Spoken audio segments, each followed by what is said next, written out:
The Cold War was a time of fear for many Americans. Dwight David Eisenhower, the President of the United States at the time, had the difficult job of navigating the tension of the Cold War.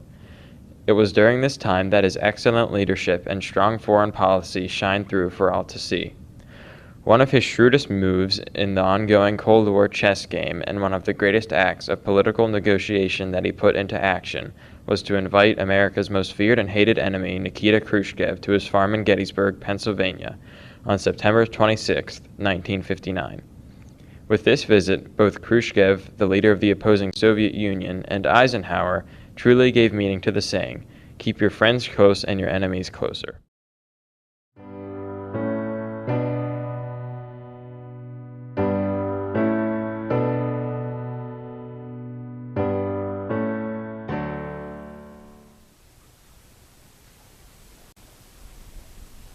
This painting is impressive. Thank you. The Cold War is the most pressing issue of our time, and as you know, our two countries are at the center of it all. Both our people have become worried. Nuclear weapons are being multiplied by the minute, and people are on edge. Disarmament is needed, but first we need to work out our differences over West Berlin. Grandpa!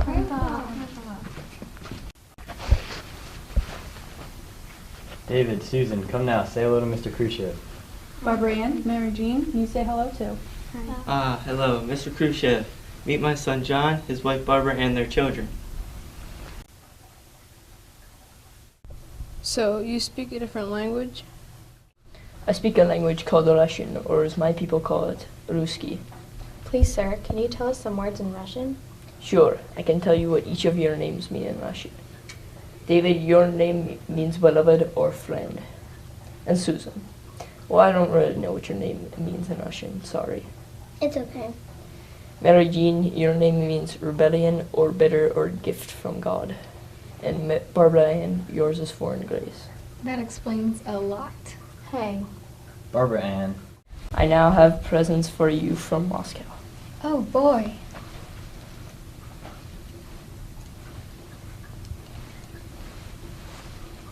What are these? These are the pins of the Union of Soviet Socialist Republic.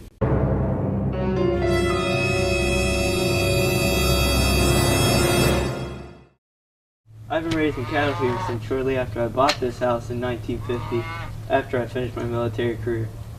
You seem to be treating these steers quite well. Have you bred any prize winners from your herd? I've had a few prize winners, and Coney 3551 was my first. How would you like to have one of my heifers as a gift?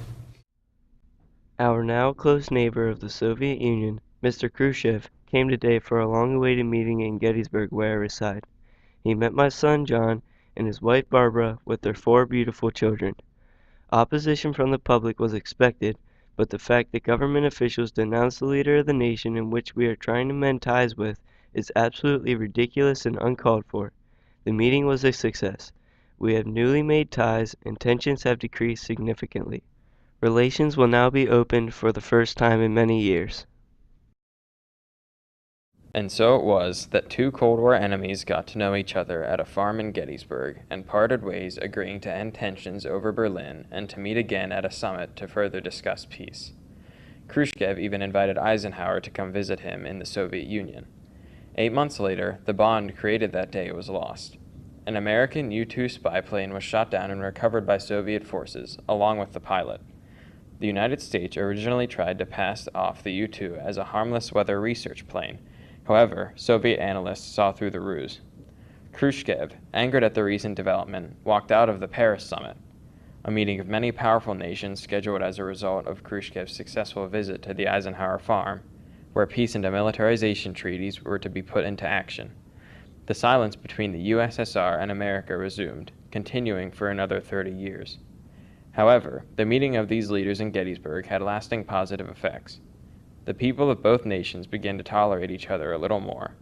The shroud of mystery around the people of the Soviet Union was peeled back little by little, slowly revealing more commonalities in humanity than differences in beliefs. In his farewell address to the nation, Eisenhower stated, "And that in the goodness of time, all peoples will come to live together in a peace guaranteed by the binding force of mutual respect and love." His lasting message is a goal of prosperity for peoples of all nations, races, and ethnicities to reach for all future generations.